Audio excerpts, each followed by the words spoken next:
చూడండి, ఏముండదంట? ఆకలి ఉండదు, దాహం ఉండదు. ఈ రెండు మాటలు చెప్తున్నా. ఆకలి ఉండదు.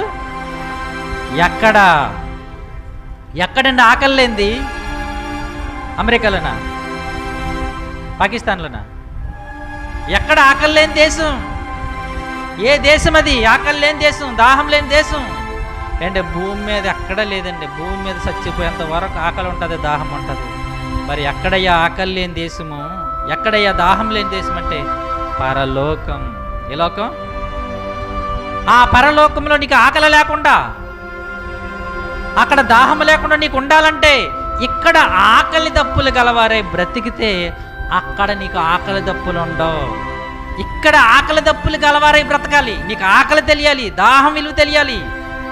ఆ ఆకలి విలువ తెలియాలి, నీ కడుపును మార్చాలి. ఏం చేయాలి? కడుపుని.